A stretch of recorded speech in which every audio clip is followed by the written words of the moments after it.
L'heure de vérité approche pour la fraternité nigéro-béninoise. L'armée française va-t-elle enfin quitter le Bénin? C'est la dernière question que j'affronte ce soir. Nous sommes tous raisonnablement et prudemment réjouis lorsque le nouveau président du Bénin, Kossi Mboueke Romuald Ouadani, a entrepris une tournée fraternelle auprès des États voisins de la République bénie du Bénin. Il s'est rendu tour à tour au Nigeria, au Niger, au Burkina Faso, en Guinée-Bissau, au Sénégal, si je ne m'abuse, en Côte d'Ivoire, et il s'est rendu aussi, tout naturellement, au Mali. Il a fait le tour des pays entourant le Bénin et notamment le tour des pays de l'Alliance des États du Sahel. Nous avons salué cette approche. Mais nous avons aussitôt souligné, et nous avions raison, que l'enjeu fondamental dans toute cette affaire, c'était la géostratégie et la géopolitique béninoise. La question centrale était la suivante. Le Bénin va-t-il changer de logique géopolitique et géostratégique de lutte contre le terrorisme? Cette question-là est la question principale. Dans la lutte contre le terrorisme en Afrique, il y a deux écoles. Et tous ceux qui essaient d'être entre les deux écoles ne sont pas d'authentiques serviteurs du continent africain. Il y a deux écoles. La première école, celle la plus répandue encore en Afrique, c'est qu'on peut combattre le terrorisme en se faisant aider par les puissances qui parrainent le terrorisme. C'est l'école la plus répandue parmi les dirigeants africains qui, comme vous le savez, ne sont pas souvent des dirigeants authentiques, des dirigeants populaires, des dirigeants vraiment dévoués, des serviteurs du peuple africain. Plusieurs présidents africains continuent de faire la lutte antiterroriste en s'appuyant sur les puissances de l'OTAN et du Moyen-Orient qui sont les parraines des deux principales organisations terroristes que nous connaissons, Al-Qaïda et l'État islamique. Al-Qaïda est une organisation terroriste créée dans les années 80 par les services américains pour combattre les soviétiques en Afghanistan. L'État islamique est une organisation terroriste créée dans les années 2000 par les mêmes services américains avec leurs alliés du Moyen-Orient pour déstabiliser les pays du Moyen-Orient, les pays africains qui ne veulent pas faire les quatre volontés des pays occidentaux, dont notamment des États-Unis et de leurs alliés de l'Union européenne et des pays du Moyen-Orient. Voilà la carte d'identité des deux principales organisations terroristes qui ensanglantent l'Afrique. Quand vous prétendez donc combattre le terrorisme dans quelques pays africains que ce soit, vous ne pouvez pas vous appuyer sur les puissances qui parrainent le terrorisme.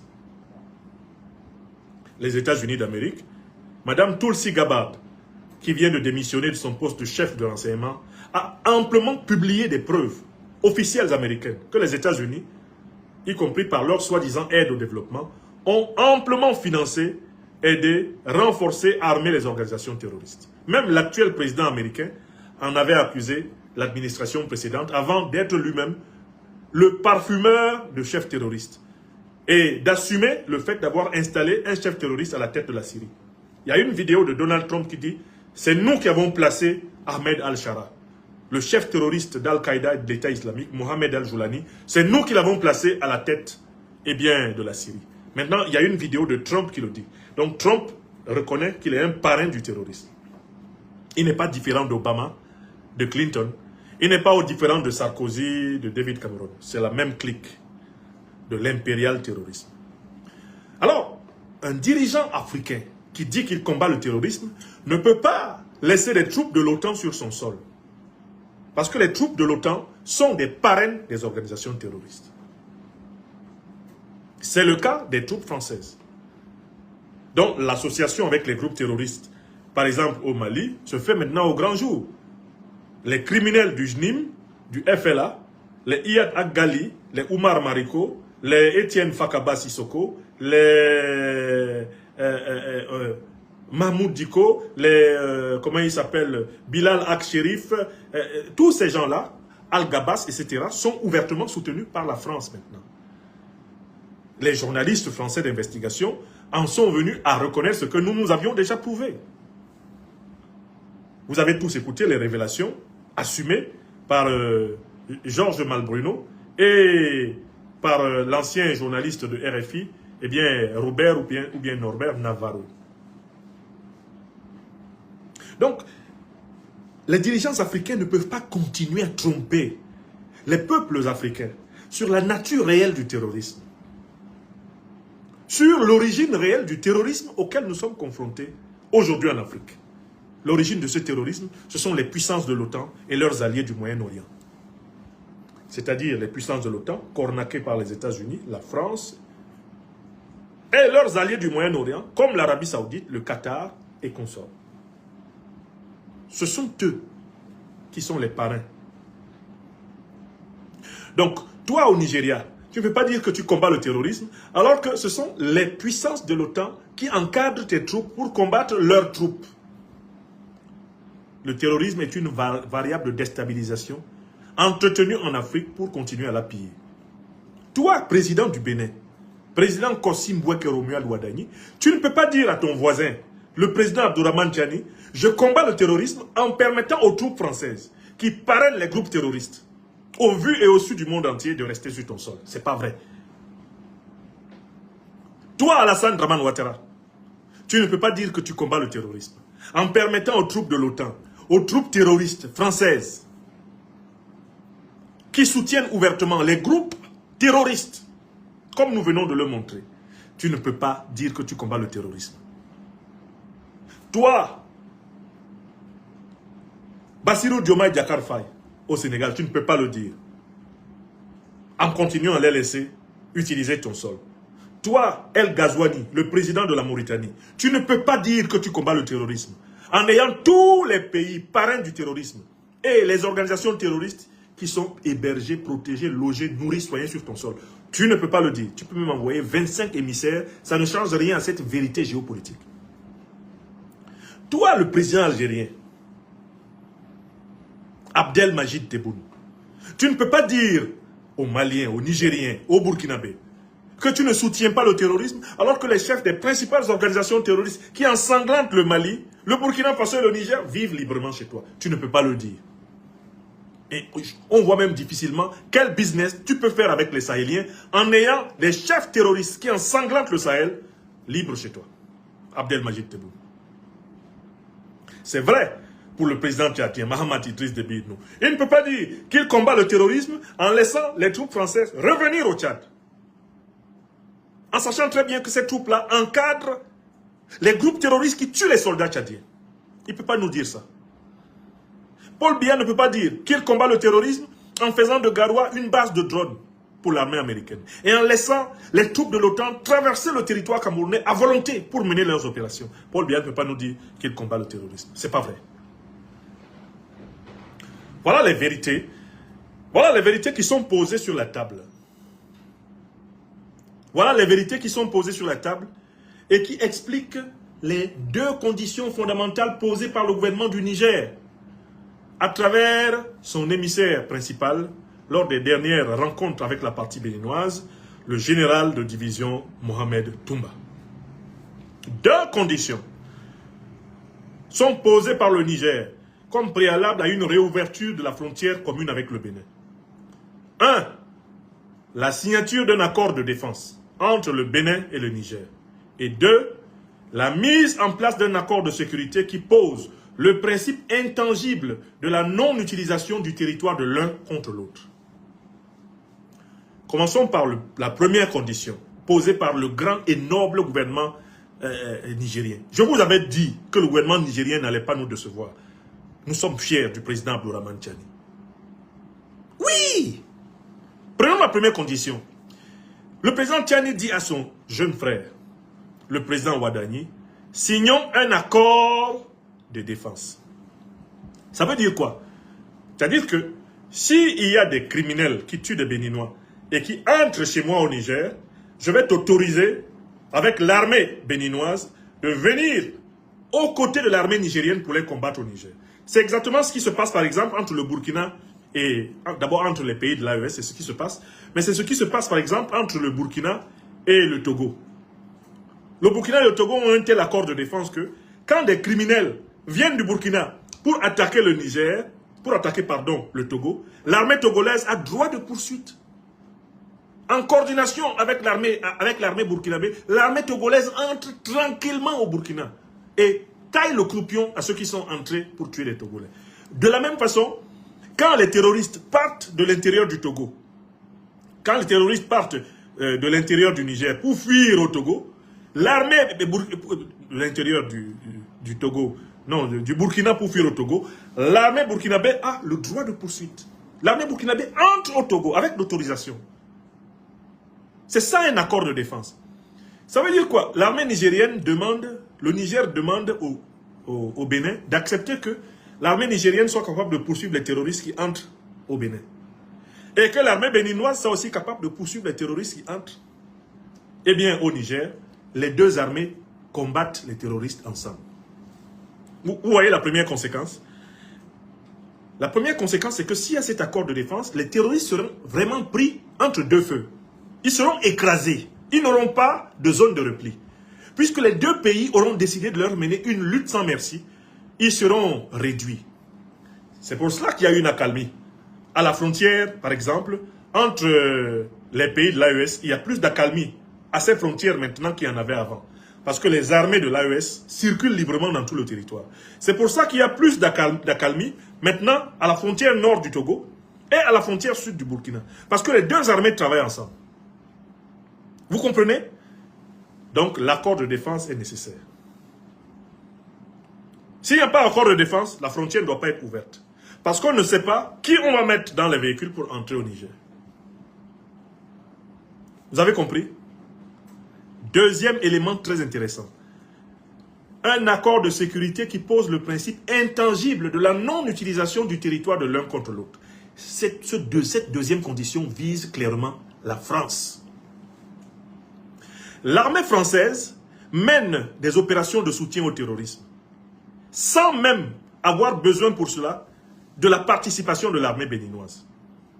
La partie nord du territoire béninois est utilisée par l'armée française à l'insu même de l'armée béninoise, qui n'est même pas associée aux opérations françaises.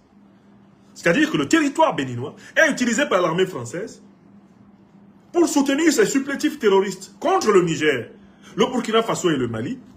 Et le Bénin lui-même est spectateur de l'utilisation de son territoire par la France. C'est une expérience que le Mali a vécue, que le Burkina a vécu et que le Niger a vécu. Quand l'armée française était ici au Mali, elle ne rendait pas compte au gouvernement malien. Elle se comportait dans le territoire malien comme si c'était son territoire à elle. Elle ne respectait aucune autorisation, ne demandait aucune autorisation. Elle entrait et sortait du Mali à volonté. C'est comme ça qu'elle se comportait. Et c'est comme ça qu'elle se comporte au Bénin. Le Niger dit au président Ouadani, si vous voulez vraiment qu'on résolve ensemble le problème du terrorisme, vous arrêtez d'accepter que votre territoire soit utilisé contre nous. Ça veut dire, vous faites partir l'armée française. Parce que l'armée française est là pour former des gens qui nous attaquent. La preuve, dès que Macron s'est rendu compte que le Bénin était en train de se rapprocher sincèrement et fraternellement du Niger, comme en témoigne d'ailleurs le dernier communiqué béninois condamnant l'attaque de l'aéroport de Niamey. Je salue la diplomatie béninoise pour la promptitude avec laquelle elle a condamné cette attaque. Il faut savoir que l'attaque à l'aéroport de Niamey est un coup, en effet, de Macron pour retarder la progression des négociations bénino-nigériennes. Ce n'est pas un coup béninois, c'est un coup de Macron. Et les autorités nigériennes ont été chirurgicales, elles ont été précises. Les mercenaires à la solde de Macron, c'est Macron. Parce qu'ils voient Ouadani en train de s'entendre avec Tiani pour sécuriser leurs frontières mutuelles. Et cela signifie le départ de l'armée française du sol béninois.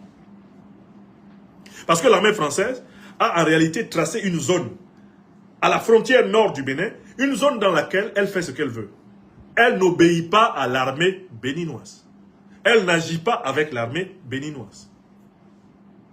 Elle a tracé une zone, et dans cette zone-là, chaque fois que l'armée béninoise veut se positionner, des attentats opportunistes sont organisés contre elle pour tuer les soldats béninois et les faire fuir au sud. Donc la deuxième condition à savoir le principe intangible de la non-utilisation du territoire de l'un contre l'autre, signifie le départ des troupes françaises et bien du Bénin. Parce que ce sont les troupes françaises qui utilisent le territoire béninois contre le Niger. Alors, c'est ici que je pose la question. Est-ce que le nouveau président béninois, Kossim Boueke, Romuald Ouadani, a les reins suffisamment solides? Un, pour décevoir son mentor, qui menait la politique exactement contraire, puisqu'il était un vassal assumé de Paris, le président Patrice Talon. Est-ce que le président Kossim Boueke a les reins suffisamment solides pour, en effet, eh bien, désobéir, non seulement à Patrice Talon, mais directement à Macron? Quand je demande s'il a les reins suffisamment solides, je veux dire, est-ce qu'il ne doit pas craindre une tentative de coup d'État néocolonialiste? C'est-à-dire un coup d'État pro-français contre lui. Parce que le régime de Talon avait été sauvé au mois de décembre 2025 par l'armée française. Ça ne vous a pas échappé, non? Et l'actuel président béninois, Kossim Boueke, Romuald Ouadani, était ministre de l'économie du gouvernement qui a été sauvé par l'armée française. Est-ce que la théorie de l'ingratitude dont Macron s'est fait le parangon ne va pas être utilisée contre le nouveau président béninois s'il ordonne à l'armée française de quitter son sol? Ça, c'est le premier point. Si Ouadani dit aux troupes françaises de partir, est-ce qu'il a pris les dispositions pour que Macron ne télécommande pas un coup d'État contre lui? Parce que c'est Macron qui a sauvé son patron. En décembre 2027, c'est Macron qui a sauvé. Eh bien, Talon. Est-ce que lui, il a un autre moyen de se sauver? Si Macron déclenche sa machine à coup d'État néocolonialiste. Comme il en a fait, par exemple, au Gabon. Bon. Maintenant, deuxième cas. Si le président Ouadani dit non, je laisse l'armée française, on ne change rien, ouvrez la frontière. S'il le dit au Niger, les autorités nigériennes que je connais ne vont pas ouvrir la frontière. Le marasme qu'on connaît actuellement va continuer. Si la réponse du Bénin est nous ne pouvons pas faire partir l'armée française de notre sol, la réponse du Niger sera la frontière reste fermée. Le statu quo est maintenu. Parce que nous ne pouvons pas ouvrir notre frontière pour que des gens qui sont positionnés chez vous pour nous assassiner opèrent librement. Est-ce que vous avez entendu? Donc, maintenant, le président Kossim Boueke Romuald Ouadani est devant une équation à deux inconnus. Il y a deux inconnus dedans. Premier inconnu, s'il dit, troupes françaises, rentrez chez vous. Est-ce qu'il est préparé à faire face au coup d'État néocolonialiste français qui ne manquera pas d'être fomenté contre lui? Ça, c'est un. Je lui souhaite de prendre toutes les dispositions pour qu'un tel coup d'État ne soit pas possible. Et il ne peut échapper à un tel coup d'État qu'en passant un accord de défense étroit avec les pays de l'AES. Je recommence.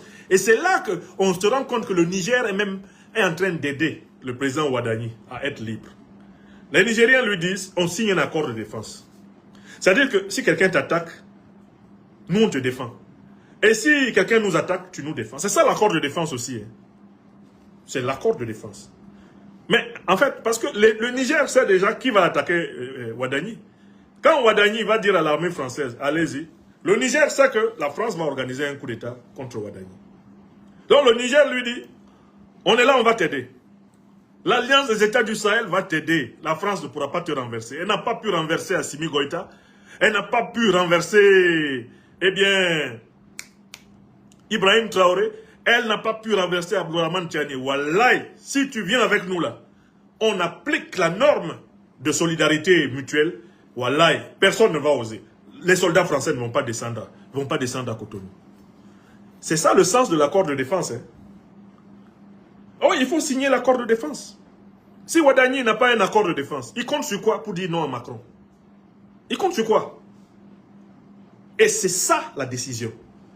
Et maintenant, si Ouadani dit non, non, je suis venu vous voir, mais vraiment, hein, on connaît l'argument qu'il donne souvent. les France-Africains, les néocolonisés, ils disent souvent, oh non, mais vous aussi, il y a des instructeurs russes chez vous. Est-ce que j'ai demandé que les Russes partent? Les Russes ne sont jamais venus nous coloniser. Les Russes ne nous ont jamais réduits en esclavage. Président Ouadani, ne sortez même pas le nom des Russes dans cette histoire. Les Russes ne sont jamais venus nous imposer leur langue. Ils ne sont jamais venus nous imposer leur monnaie. Les Russes ne sont jamais venus introniser les Africains chez nous, à notre place. Ils ont été nos compagnons dans la lutte anticoloniale. Ils ont été nos compagnons dans la lutte anti-impérialiste. Aujourd'hui, ils travaillent avec tous les États africains, même quand c'est une dictature. Si elle passe des accords avec la Russie, dans le domaine par exemple sécuritaire, la Russie remplit ses contrats. Ils ne se mêlent pas de choisir nos dirigeants à notre place. Ce ne sont pas les Russes qui ont installé les présidents Goïta, Traoré ou Tiani. Ce n'est pas vrai. Mais, évidemment, la Fédération de Russie coopère mieux avec ceux qui ont une conscience de la mémoire fraternelle anti-colonialiste qui a lié pendant plusieurs décennies les peuples russes, les peuples soviétiques et africains en lutte. D'accord? Donc ça n'a pas du tout la même chose. Il n'y a pas de comparaison possible entre la présence militaire russe au Sahel et la présence néocolonialiste terroriste de l'armée française. Et voilà pourquoi je voulais que tout le monde comprenne bien que le président Ouadani se retrouve maintenant dans l'heure de vérité. Du côté nigérien, les deux conditions qui ont été ouvertement prononcées par le général de division Mohamed Toumba, elles signifient quoi? Le Niger, par la première condition, donne une garantie de solidarité au président Ouadani, lui donne une option de sécurité. On va t'aider à te défendre. Parce qu'on sait que ceux qui nous attaquent là, ils vont t'attaquer. Nous, on va t'aider. Tu ne tomberas pas. En plus, tu auras un plus grand soutien du peuple béninois. Parce que le peuple béninois que vous voyez là, c'est un peuple panafricaniste. Les Béninois ont honte de la politique que Patrice Talon a menée. Je connais très peu de Béninois qui sont fiers de l'attitude de Talon envers le Niger, envers le Mali et le Burkina. Très peu de Béninois sont fiers de cela. Il ne faut pas oublier qu'il y a le peuple. Il y a des Béninois même qui apprécient Patrice Talon pour certaines de ses réalisations économiques, mais qui sont déçus par son comportement diplomatique, géopolitique, etc. Voilà la vérité. De telle façon que le rapprochement entre le Bénin et l'Alliance des États du Sahel sur le terrain sécuritaire va au contraire rassurer le peuple béninois. Parce que c'est l'esprit de Mathieu Kérékou qui à ce moment-là trônerait. C'est l'esprit de Béhanzin qui reprendrait le pouvoir et permettrait ainsi de contribuer à un pas nouveau dans la construction de l'Union africaine dans cette sous-région. Vous comprenez? Voilà pourquoi le Niger propose un accord de défense. L'accord de défense, c'est vraiment pour sauver la tête de Ouadani. Parce qu'on sait très bien que dès que lui va dire à l'armée française de partir, Macron va lui faire ça dur. On lui dit, passons un accord de défense. On va s'entraider. On sait que Macron va te chercher. Et puis, le ministre est allé plus loin. Il faut même qu'on mette en place un système de renseignement conjoint. C'est-à-dire que quand il y a des menaces contre vous au Bénin, nous, si on a accès à l'information, on vous donne. Quand il y a des menaces contre nous au Niger, vous avez accès, vous nous donnez. Il faut qu'on mette en place une cellule de renseignement conjointe. Toutes ces précautions que le Niger prend, vous pensez que c'est contre qui? C'est contre la puissance néocolonialiste et terroriste française. Quelle que soit la manière de voir les choses, le Niger rassure non seulement toute l'alliance des États du Sahel, le Niger rassure, le gouvernement du Niger j'entends, rassure le peuple nigérien, il rassure tous ceux qui savent ce que le président Tiani sait et qui savent jusqu'à quel point le président Tiani est conscient des enjeux.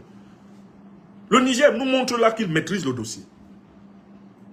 Et donc, si cette affaire-là aboutit bien, il y aura un changement fondamental dans la politique béninoise. Ce sera le tournant souverainiste de la politique béninoise.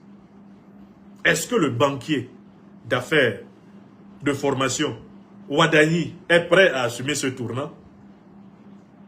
Est-ce qu'il veut ruser en donnant l'impression de satisfaire aux conditions nigériennes et en cachette, en continuant à satisfaire les exigences du néocolonialisme français? Les prochains jours nous le diront. Pour ma part, je conclus en lui donnant un conseil. Président Kossim Bouek et Romuald Ouadani, vous faites partie d'une génération qui ne peut plus se permettre de gouverner l'Afrique le doigt sur la couture en obéissant aux ordres de Paris. Vous avez été dans les mêmes écoles que les Occidentaux qui sont maintenant à la tête des gouvernements et des ministères d'Europe et d'Amérique. Vous avez été dans les mêmes écoles. J'ai vu même que vous avez été dans la prestigieuse université de Harvard. Vous avez bien vu qu'il n'y a pas une différence raciste ou raciale de capacité cognitive, de capacité créative, de capacité inventive. Vous avez bien vu que vous êtes à la mesure d'être aussi intelligent et de construire des puissances aussi intelligentes que celles qui aujourd'hui torturent l'Afrique. Votre responsabilité, Monsieur le Président, est de choisir l'Afrique, pas la France. C'est de choisir l'Afrique, pas le fric. Votre responsabilité, c'est de choisir la souveraineté, pas la lâcheté. C'est une responsabilité fondamentale. Si vous restez sous l'escarcelle du néocolonialisme français, de l'impérialisme occidental pour la sécurité du Bénin, vous allez conduire le Bénin dans une chute encore plus scandaleuse que celle dans laquelle la politique inconséquente de Patrice Talon l'a conduit. Par contre, si vous assumez le tournant souverainiste béninois, il y aura certes une période de flottement, une période de difficulté, mais vous serez et vous entrerez dans l'histoire de ce Bénin comme l'un des plus grands présidents qu'il ait jamais eu. Vous êtes responsable de faire l'histoire ou alors de la rater. C'est ce que je voulais dire au président Kossi Mbweke Romuald Ouadani.